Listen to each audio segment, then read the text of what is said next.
수학 탐정입니다.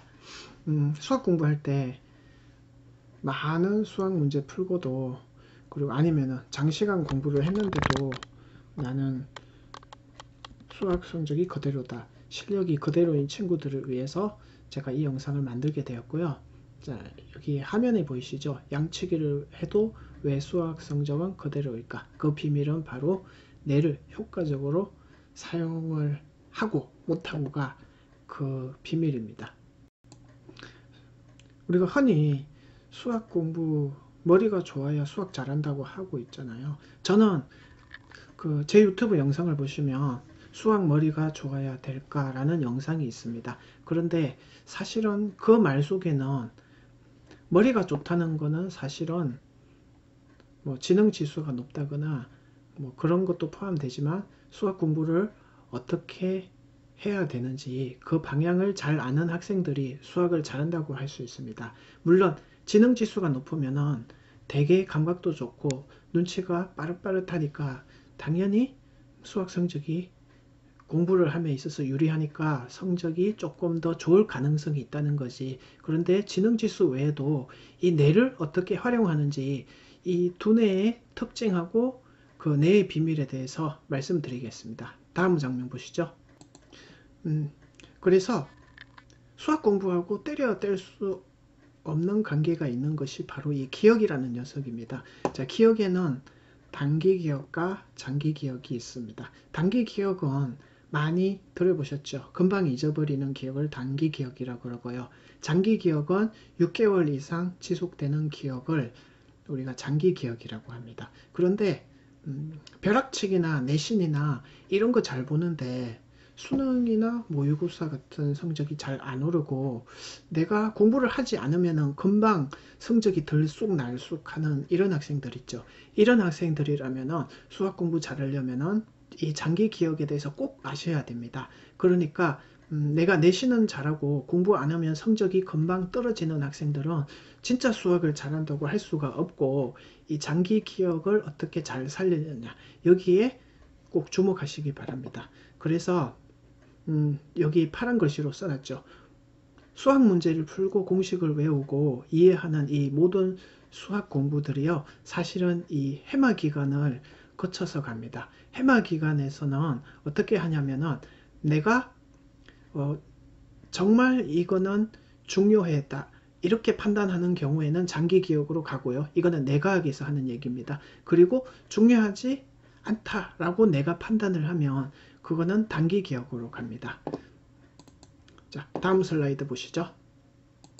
그러면은 바로 이 사실에 집중하셔야죠. 어떻게 해야 그러면은 장기 기억으로 가느냐라는 겁니다. 자, 제가 여기 영상에서 보시면은 요게 프롬폰털 코텍스라고 되어 있죠. 이게 바로 전두엽이라는 기관입니다. 전두엽은 제가 나중에 다시 말씀을 드리겠습니다. 그러니까 여기가 이마에 해당하는 부분입니다. 앞머리에 해당하는 부분이고요. 여기 뒤에 있는 부분이 시각 정보에 해당하는 기관입니다. 그러니까 첫 번째로 수학 공부에 있어서 시각 정보를 많이 활용을 하라라고 제가 권장해 드립니다. 자, 우리의 뇌는 그 이미지를 되게 좋아해요. 보는 거 있죠? 네. 근데 여러분 이거는 이렇게 생각을 해보세요. 100번 듣는 것보다 한 번 보는 게 낫다는 속담 있죠? 그만큼 보면은 이해가 빠르다는 거예요. 뭐 듣는 거, 물론 듣는 것도 공부에 도움이 되지만 그만큼 이 속담이 있을 만큼 우리 뇌는 그 이미지를 되게 좋아해서 나온 속담이라고 저는 생각이 돼요. 이 시신경을 통해서 타고 들어온 정보가요. 자, 이렇게 뒤로 가가지고 시각을 담당하는 이 시신경에서 1차 정보 처리를 한 후에 그 해마를 통해서 단기 기억을 만듭니다. 그래서 이 시각을 통해 학습된 수학 정보는 잘 안 잊어버리는 이유가 다음에 다시 봤을 때도 빨리 전달이 되기 때문에 그렇습니다.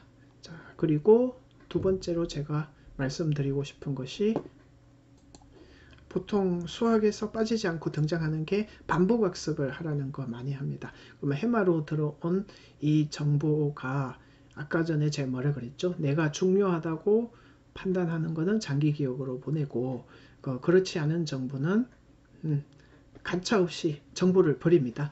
그런데 요거 한번 보십시오. 이게 시냅스를 좀 표현한 그림입니다. 그러니까 우리가 학습이 된 거는 이렇게 전기 신호로 바꾸어 주거든요. 내가. 그런데 사람이 공부를 하게 되면 이 전기 신호가 이렇게 들어와서 이 전기 신호의 전달을 받은 뉴런들이 이 반응을 함으로써 학습이 되는데, 반복을 하지 않게 되면은 자연스럽게 여기 보이시죠?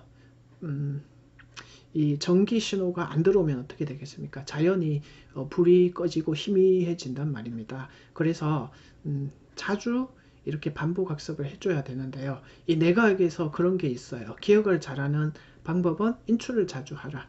그러니까 인출을 자주 하라는 게 학습으로 비유하면 반복을 자주 하라는 겁니다. 반복을 자주 해야 이 전기 신호들이 활발하게 전기 신호를 받아서 반응을 하게 됩니다. 자, 이제 다음 스크립트를 보겠습니다. 자, 그러면은 이 반복의 중요성도 알았고 시각 정보도 중요한 것을 알았다면은 세 번째는 바로 연결하면서 수학 공부를 조직화하라. 자, 이거를 말씀드리고 싶습니다. 자, 앞서서 제가 반복 학습을 하라는 거하고 굉장히 지금 얘기하는 게 중요한데요. 연결을 해서 그러면 공부하는 것은 무엇이 될까요? 바로 정명이라고 하죠. 수학 공부에서 정명 과정을 꼭 신경 써야 되고요. 두 번째는 공식이 나온 배경과 과정을 이해하는 겁니다. 과정에 신경을 쓰라는 거고요. 세 번째는 왜 그런지 따지면서 공부하라는 겁니다. 자, 이거를 이제 시각적으로 이렇게 보여드리면은 요거 보이시죠? 요게 바로 신경세포처 뉴런이고요.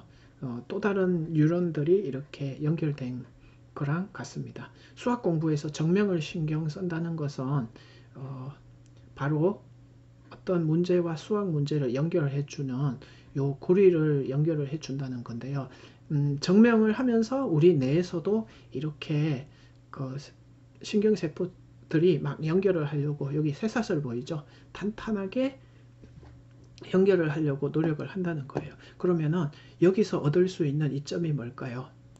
네, 바로 이런 효과를 만들어낼 수 있습니다.